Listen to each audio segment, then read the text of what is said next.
ವಿಚಾರವಾಗಿ ಕಾರ್ಮಿಕ ಮಾಲೀಕರ ನಡುವೆ ಗಲಾಟೆ ನಡೆದುಬಿಟ್ಟಿದೆ. ಕಾರ್ಮಿಕರಿಗೆ ಹೆದರಿಸೋದಕ್ಕೆ ಹೋದ ಮಾಲೀಕನಿಂದ ಮಿಸ್ ಫೈರ್ ಆಗಿದೆ. ಅಪ್ರಾಪ್ತ ಮಗುವಿನ ತಲೆಗೆ ಗುಂಡು ತಗುಲಿ ಗಂಭೀರ ಗಾಯಗೊಂಡಿದೆ.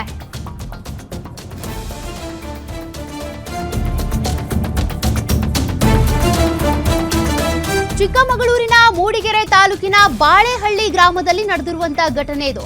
ಕೇವಲ 50 ರೂಪಾಯಿ ಕೂಲಿ ಗಲಾಟೆಗೆ ಮಗುವಿಗೆ ಮಿಸ್ ಫೈರ್ ಮಾಡಿರೋದು.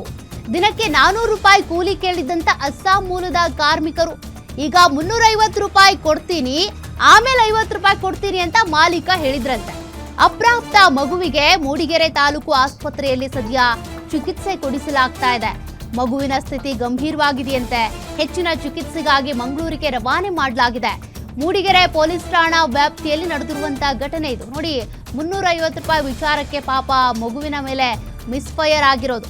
300 ರೂಪಾಯಿ ಈಗ ಕೊಡ್ತೀನಿ, 50 ರೂಪಾಯಿ ಆಮೇಲೆ ಕೊಡ್ತೀನಪ್ಪ ಅಂತ ಹೇಳಿದ್ದೆ. ಆ ವಿಚಾರಕ್ಕೆ ಈ ರೀತಿಯಾಗಿ ಮಗುವಿನ ಮೇಲೆ ಮಿಸ್ ಫೈರ್ ಮಾಡಿರೋದು. ಸದ್ಯ ಮಗುವಿನ ಪರಿಸ್ಥಿತಿ ಗಂಭೀರವಾಗಿದೆಯಂತೆ.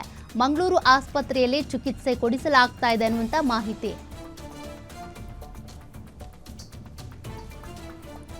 ಕೂಲಿ ಕಾರ್ಮಿಕ ಮತ್ತು ಮಾಲೀಕನ ನಡುವೆ ಆಗಿರುವಂತಹ ಗಲಾಟೆ ಇದು. ದಿನಕ್ಕೆ 400 ರೂಪಾಯಿ ಕೂಲಿ ಕೇಳಿದ್ರಂತೆ ಅಸ್ಸಾಂ ಮೂಲದ ಕಾರ್ಮಿಕರು. 350 ರೂಪಾಯಿ ಕೊಡ್ತೀನಿ ಅಂತ ಹೇಳಿದ್ರಂತೆ. ಅದಾದ್ಮೇಲೆ 50 ರೂಪಾಯಿ ಕೊಡ್ತೀನಿ ಅಂತ ಕೂಡ ಹೇಳಿದ್ದಾರೆ. ಆದರೆ ಈತ ಬಂದಂತ ಕಾರ್ಮಿಕ ಕೋಪ ಮಾಡಿಕೊಂಡು ಶೂಟ್ ಮಾಡಿದ್ದಾನೆ. ಅದು ಮಿಸ್ ಫೈರ್ ಆಗಿ ಮಗುಗೆ ಹೋಗಿ ಬಿದ್ದಿದೆ. ಸದ್ಯ ಗಾಯಗೊಂಡಿರುವಂತಹ ಮಗುವಿಗೆ ಆಸ್ಪತ್ರೆಯಲ್ಲಿ ಚಿಕಿತ್ಸೆ ಮುಂದುವರೆದಿದೆ.